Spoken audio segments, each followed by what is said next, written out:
Chapter 11 of the Yellow Sheet. Derek watches the trooper's taillights slide away into the night, into the far distance, before finally releasing the air brakes. With a shudder, the big machine heaves off, rolling up the gravel shoulder and back onto the interstate. Liz tries not to watch the road, the steady line, the headlights spilling into the unforeseen future. She tries to avert her gaze from the beating reflectors, tries to ignore the thrumming pavement, the warm heat blowing up from the floor. She looks at the dash, reads all of the dials, and nods, turns her head to the window to look at shadows and silhouettes, the smudged light of a farmhouse, a train in the distance like a shooting star, and blinks. She stretches her arm, flexes her shoulders, squints hard to moisten her eyes. She leans, she presses her face against the cold glass, but inexorably drifts into warm comfort, drifts off to sleep. When Liz wakes, they are at a rest area, parked away from the lighted shelter, shelved with the other rigs, engines running lights soft and orange and curved along the parking lot like a small coastal village. Derek's absence from the driver's seat is betrayed by the sound of soft snoring coming from the cabin and back. His NYS cap hangs from the wheel like a saddle slung from a rail. Liz clicks open the door, lets herself down, checks the duffel at her side, and presses the door closed rather than slamming it. She crosses the pavement, powdery soft with frost, and enters the blinking bright shelter building. Inside, a man studies a map. A woman with a blonde bob stoops at his side, helping a young boy drink from a can of orange soda. Liz hesitates at the trooper in full uniform, but he's older, grandfatherly, and only serving coffee in white styrofoam cups from a large dull silver coffee urn. Around him is a semicircular array of well-meaning public service pamphlets earnestly telling us what we already know. Leaning over cold ceramic and icy sink water that numbs her fingers, Liz tries to avoid the gaze of the mirror, the red-rimmed eyes, the oily red hair. How long has it been since she's eaten? She pulls out her cell and wonders how many plot devices its invention must have ruined, but not this one, since she can find no signal. Okay, she thinks, an option of one, back to the lunatic in the truck. At least she's stacking up the miles. Back in the cab, it sounds like someone's dropped a spoon in the garbage disposal. Liz waits for the sugar rush of vended goods. Derek stirs and the garbage disposal noise turns softer, broccoli maybe, or Brussels sprouts, and then stops. Throat clearing and rustling follow. His head pops out of the curtain, and for a moment he could be a squirrel. Long hair come loose from his ponytail, cheeks and eyes puffy with sleep, swiveling left, swiveling right. Perhaps just a hint of a nose wiggle, testing the breeze. "Mornin', sugar," he says. "That it is," she tells him. He bolts out of the sleeper and plops into the driver's seat, a shaving kit in his lap. He tells her, slapping both hands down on his denim-clad thighs. "Right," she says. "Don't go anywhere I wouldn't go," he says, and winks and climbs down and out of view. Liz climbs back in the sleeper. She looks in the fridge. Open can of beans covered with plastic wrap, a few slices of ashen lunch meat, and a bag of carrots. She turns and looks under the stained pillows at stained sheets. She opens and closes all of the cabinets, feels under the foam mattress, finding some magazines of a certain nature, tosses the tangled blankets around, spilling out handfuls of wadded-up socks. She looks up at the ceiling liner for any other hiding places, but it appears like most ceiling liners, intact. Back in the passenger seat, she looks in the glove box, feels down into the slot for the logbook, and under both seats, but comes up with nothing more than some peanut shells, a cellophane wrapper, and the carefully crafted device she'd carelessly lobbed at the floor. Carefully crafted, worth likely figured in percentages of GNP, obviously precious to someone, perhaps even someone precious to her, unless, perhaps, once anyway, quite a few perhapses ago, Too many perhapses for pondering. Life had been nothing but wavering, churning perhapses since its appearance. A crystalline choice, then. Finally, another option of one. Simplify, simplify, simplify. She pops off the vent cover and down into the hot, rushing air of the big rig's heating and ventilation unit skitters the absurd amulet. Simplify, simplify, simplify. Enough with boys and their troublesome toys. By the time Derek exits the shelter building, dawn glow has begun to seep over and around the black trees. Elizabeth watches him turn from silhouette into solid object and back to silhouette as he passes through cones of icy xenon light. She watches his flannel shirt flap, watches for a spark of gunmetal, for a telltale bulge, his pockets, his back waistband. When he tosses the shaving kit between them on the seat, furtively she feels 2 aerosol cylinders, a probable bar of soap, various widgets and gadgetry, but nothing solid, nothing hand-fitted, or hefty and dangerous. And so her quarry, a mouse in her house of simplification, remains stubbornly AWOL. "Ready to roll, ma'am?" he says, levering into gear, the truck hissing loose from its overnight moorings. "Sure am," she tells him. "You don't mind dining on the road, do you? If we keep our pace, we can be in Jackson by nightfall." Jackson. "No," she tells him. "On the road is fine. Drive-thrus, frozen burritos, whatever you got," she tells him. Jackson. "Jackson sounds fine," she adds. "Jackson," he tells her. "Look out, Jackson, here we come." And with a grunt, the big rig starts coming up to speed. Miles pass by. Hours drizzle away. The sun coming up cold and hard behind them, casting shadows on the blue hood and the road. The interstate green highway signs. Live Oak, Tallahassee, Alpha, Mobile, little naps broken into little pieces. Pleasantly uneventful conversation. His niece and nephew, his beloved Red Sox, the taste of fresh squid on the pier in Monterey. Fragments, disjointed, all balled up and rolling on. Breakfast is on a wet picnic table at a Chick-fil-A.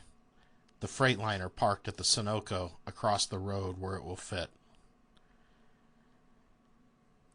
They hit a warm hissing rain on the outskirts of somewhere, some burg tucked into suddenly rising hills. Chattanooga, welcome to Chattanooga. The sun has softened, yellowed, and when Derek opens the cabin door to climb down and fill up, it momentarily feels like the aftermath of a late summer thunderstorm. Simplify. Stacking up the miles, space and muffled distance. Elizabeth startled momentarily, startled when he taps on the glass, startled at his bright face in the window, by the short cropped hair on his head, soft and downy. Derek hanging on the side mirror, denim shirt speckling with raindrops. "Miss Liza," he tells her, "Miss Liza, you should come on out here. It's real pretty and real warm." Pretty and warm. Picturesque. Pretty and warm and picturesque sounds good. Sounds simple. And it is, more or less, neglecting exurbia, neglecting the throwaway structures, the noisy, exhausted highway. The mountains loom over the Texaco, throwing the orange truck and Derek and herself into gloomy shadows. "Sure wish my missus could see this," he tells her. "Worst part of over the road. All the stuff I've seen." And he's right. The piquant diesel vapors pinching the senses, murky mountain shadow framing the distant scene. All of it like a postcard. Wish you were here. Who wouldn't want to be in the distance there, down through that valley, filled with the moist goldenrod sunlight? The scenes pass on, life through a screen. Tangled, messy, the slide carousel inverted. Cardboard frames that have to be held up to the light to make out the depiction and the depicted. Galveston dead ahead. Forest green Peterbilt. Haggard in a suede jacket. Sleet. Liz. Dinosaured Sinclair, his ex-wife. Used International. Derek's daughter. Fresh-faced. Eliza. Terre next left. Flying J. Mustachioed. Frontage road exit only.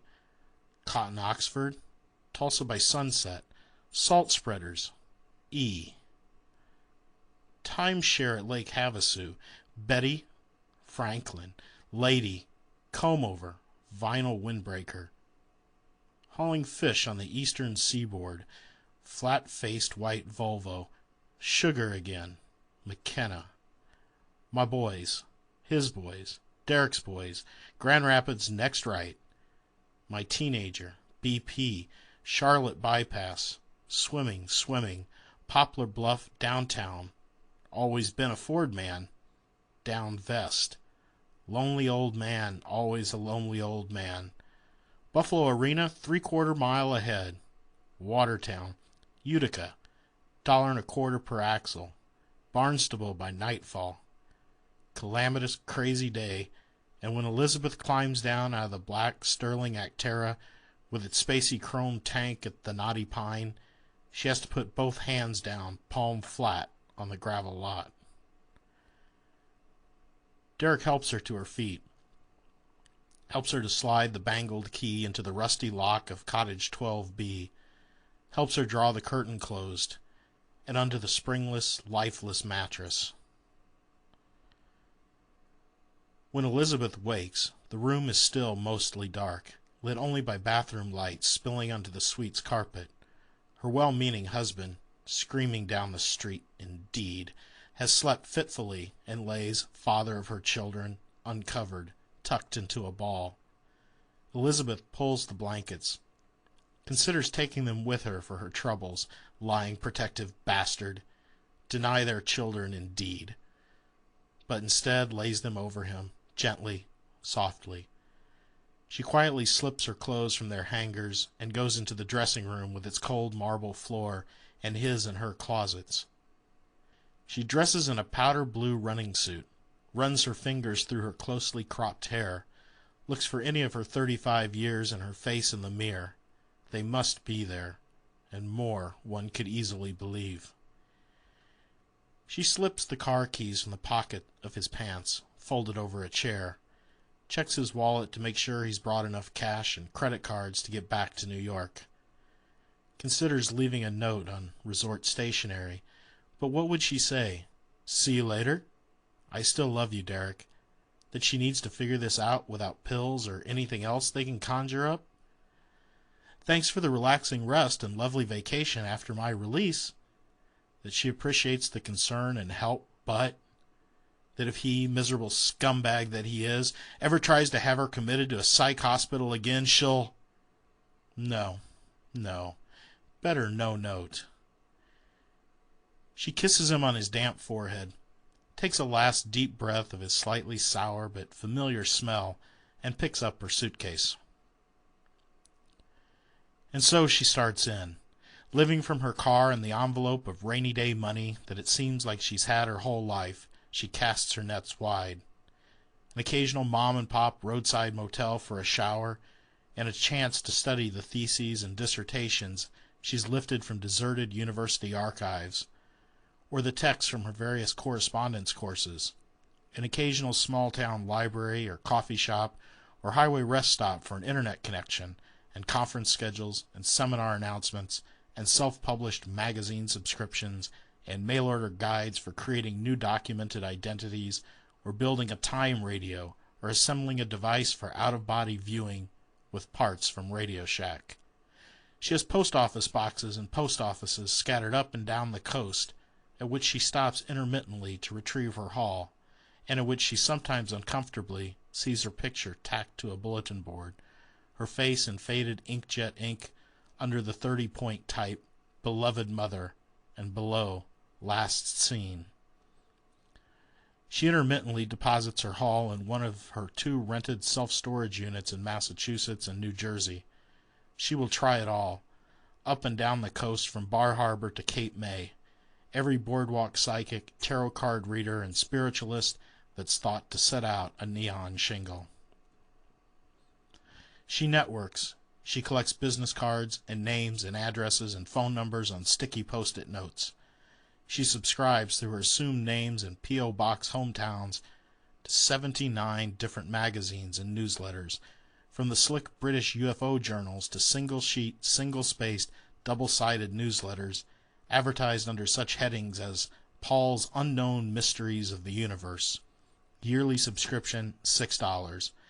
Self-addressed stamped envelope to P.O. Box 1232. To dry pseudo-profound quarterlies like Ad Nauseum. She's joined the Rosicrucians. She's traveled throughout the interior, hotels, universities, civic centers, shopping malls, YMCAs, any gathering she gets wind of, lectures on string theory and superstring theory and hyperstring theory, brain world and folded dimensions and Casimir effects, and the Calabi-Yau manifold, support groups for persons believing they've seen aliens, or been abducted by aliens, or are aliens. Sometimes it's time travel, and the desperately sincere devotees speak in hushed, reverential tones of the traveler they personally know, and their instructions for attaining a better life while saving the world. Even if the subject matter doesn't pertain, or it's obvious the only secret the sponsor knows is the transmogrification of gullibility into cold hard cash, she goes. She drinks their thin, scalding coffee, eats their packaged cookies, sits on the hard metal fold-out chairs. Perhaps, she thinks, perhaps one of the other attendees, perhaps she'll meet someone like her. Of all these people, there must be at least one other trying to make sense, who is living the same slippery life, or, at the bare, desperate minimum, is ready to admit to the possibility of such a life. But after months and months of this, of narrowing leads and winnowing the fields, after speaking with the shy grandmothers, the hippies, the beer-bellied vets with authentic tinfoil hats, tiny spectacled men with allusions to former lives at Langley, all the nuts, the whack jobs, the burnouts and the dreamers, the gullible and the out-and-out psychotic, all the believers, she's left with one more and more imperturbable, unshakable, unmistakable conclusion. Derek was right.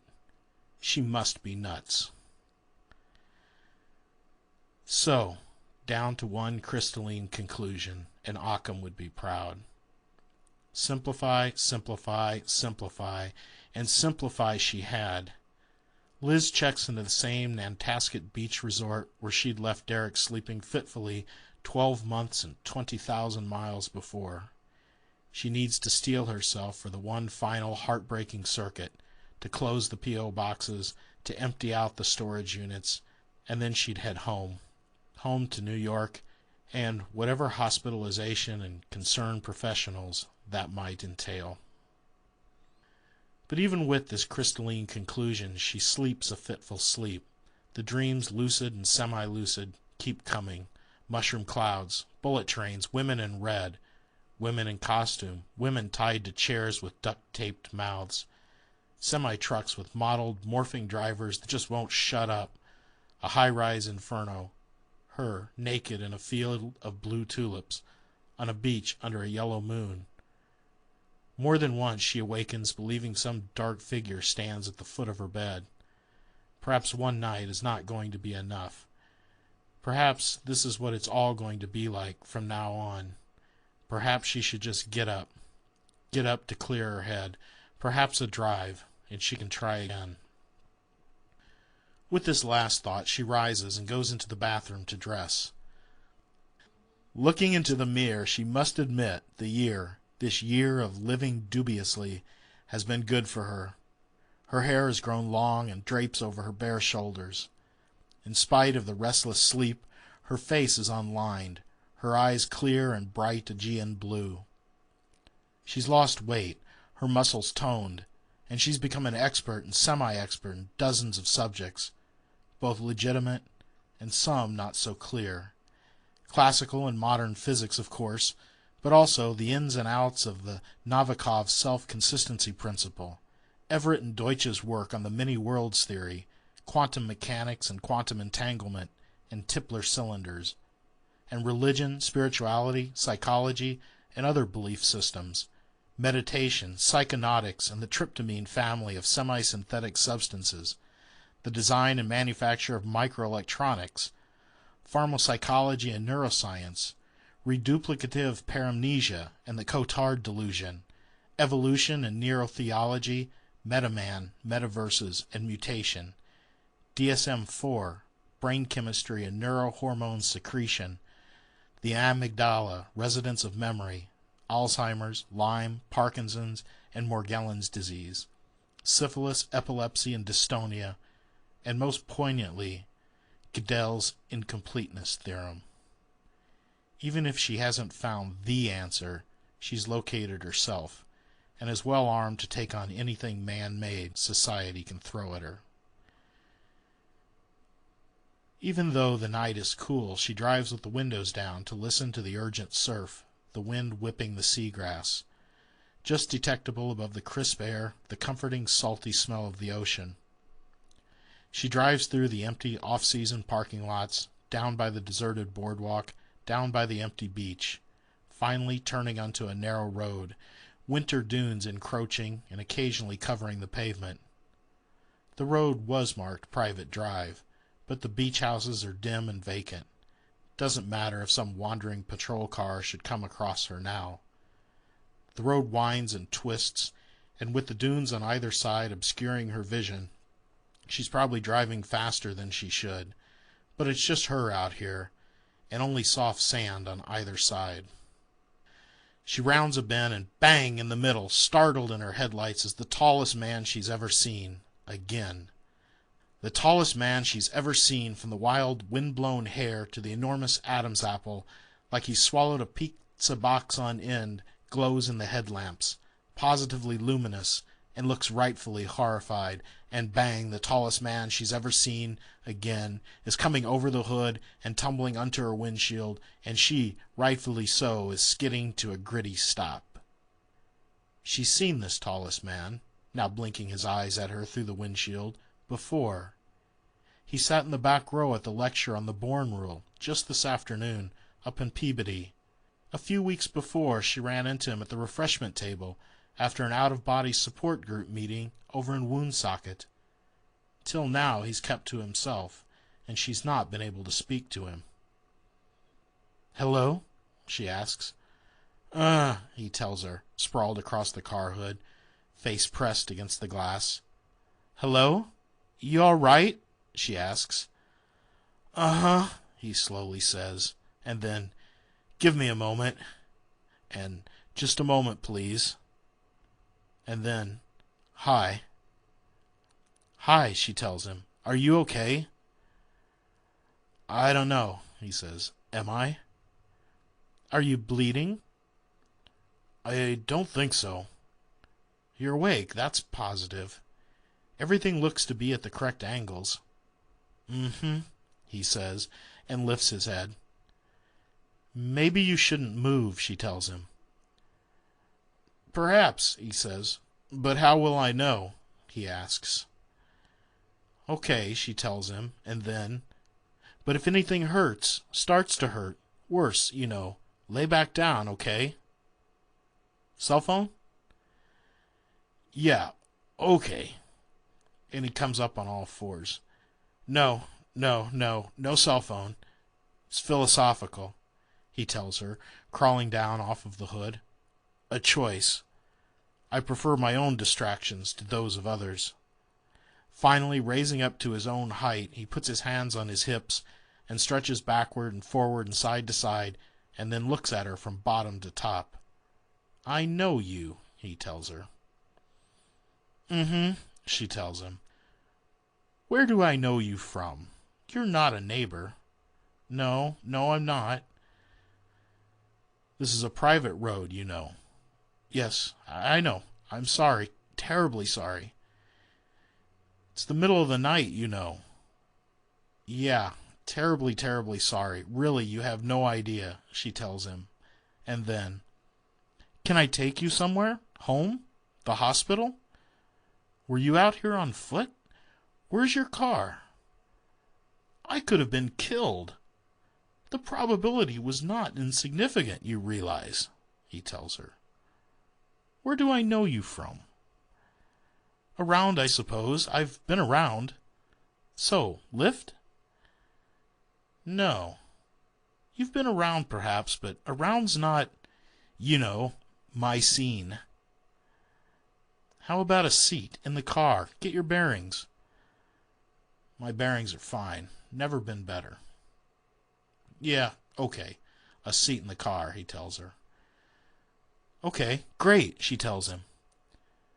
A seat is likely in order, he says. He tells her. You've been around. You've been driving like a madwoman up a dark, deserted, off-season private beach road. Yeah, she tells him. A madwoman. That's me. You're out running down strangers in the middle of the night with your windows down on a somewhat intemperate, I might call it, intemperate windy night. To what do I owe this pleasure? Just, driving. Just driving, he tells her. Couldn't sleep? He adds. No, couldn't sleep. Aiming for a reboot. Reboot. You? Me? Me what? I was minding my own business is what, he tells her, and after a pause. I was looking for my dog, actually. She runs off. She loves me, loves the house, loves her bed, but, she runs off. Your dog? Yeah, I think my ex-wife put her up to it. Yeah? Yeah, so she could tell people I was out looking for her. A lot of work went into it, my wife's humor, I mean. Carefully planned, plotted, and constructed. She was a follower of the neo-constructionist school of gags. Gags? Yeah, she named the dog Epiphany, just so she could say to people, and I've heard her do this, on the phone, at the door. Hell, she's probably written it in an email. Don's looking for an epiphany. Or the professor's out seeking an epiphany. Funny. I don't think it works. Those two little letters, A and N, kind of mess it all up, don't you think? Throw it off kilter. She could have went with himself, or religion, or reason, or even later, his dignity. Now that would have been funny, he laughs. And she was an expert on possessive pronouns, he laughs again. Of course now it would just be silly, I suppose. What would I say to you? I'm looking for his dignity? A joke with a too narrow perspective, and apparently an expiration date, don't you think? Pie, he wants to know. Pie, Elizabeth says. A lift, you wanted to know, he tells her. So pie? A lift to a diner? Over in Cohasset. All night, great cherry, he tells her, and pointing to his face. I think this is going to be black and blue before the night is out, so consider it the steel hand of Hammurabian justice, an eye for a pie. Okay, pie, she says, and puts the car in gear. And don't worry, he tells her. The local constabulary hang out at the other diner. Constabulary? She says. Yeah, cops. You're running from something. A twitchy, bat-out-of-hell madwoman. I don't know. Maybe cops. No, well, I'm not asking. I don't want to know. Keep your own distractions and such, he tells her. Husband, perhaps. Ex-husband? Maybe all of them. Aha! Wave function collapse in the Copenhagen interpretation lecture. That's it. No, wait. 4th row, 3rd seat from the left. Susan Clancy's talk. He adds. You have been around. Yep, told you. I recognized you from the start. You know who I am? No, I mean when I went around the bend, in the headlights, my first thought, I know that guy, and bang. He tells her. Thump, she says, and shakes her head. I don't know you. I've just seen you around, I think, at some of these things I go to. It's sometimes hard to say. Oh, she says. Don't worry about Epiphany. She'll come home. She can get in through the downstairs. Just one of my own distractions. Searching for her, I should say. A reasonable excuse for wandering. Reasonable excuse, she wants to know. Sure, Insufficient, reasonable excuses, and it all goes to shambles, don't you think? You lose causality, and then you start thinking you can do anything. You're a strange man. What was it, Don? That's right, Don. And you are? Other than a strange woman, I mean. Well, that's the $360 billion question, isn't it? She tells him. The tallest man she's ever seen holds his cup of coffee, wrapped in two enormous hands, up to his chin, and blows across it. He studies her like this, over the rim, as it were, and says, "It's him. Or you think it is." "Pardon," she says. "That's what you're pursuing, or what's chasing you. You think it's your husband, your marriage. You're losing yourself in intellectual pursuits, maybe hoping to meet someone. You're presumptive. Perhaps. It's a long, confused story. And the coffee is bottomless. Well, you've got it wrong. It's not unheard of. You'd be surprised how much progress one can make by going ahead and being wrong." "It makes no sense." "Little does," he tells her. "Even the stuff we think we know, it's just shiny edges, just enough to grab onto, lift it into the air, and call it ours." "If I could tell this story," she says, and takes a sip of coffee, "if I could tell this story, I wouldn't have a problem. Or at least no one would think I did. Suppose that's something else I have to look forward to. Trying to tell this story in a professional setting." "A husband doesn't understand you." "How could he? I don't understand me. He means well. Maybe that's enough." "It's a lot," he tells her. "Never underestimate meaning." "Ha!" she tells him. "Meaning," and another swallow of scalding coffee. "Start at the beginning," he says. "I'm not sure there is one. Or which one?" "The middle, then. Christen it your beginning and go. We could have the waitress bring a bottle of champagne. For smashing, I mean." And smiles. "I have these, I guess episodes is the parlance, but it's not. That's their term. Me, I don't have a term. Episodes? No, not episodes. They think I might be sick." "Sick?" "Sick as in not well, not normal as in abnormal. The last time I tried to tell this story, they tried to lock me up." "Who?" Liz sighs. "My well-meaning bastard husband. I thought he knew I was as is. That's the agreement, right? As is, as was, as forever will be. I thought if anyone could help me keep track, it would be—" And another sip of coffee. "Ah, so you are a mad woman, then." And a fork of pie. "Seizures? Paul on the road to Tarsus? Premonitions? Dreams?" He actually told them I went running, screaming down the street like some crazy person. I don't feel like a crazy person.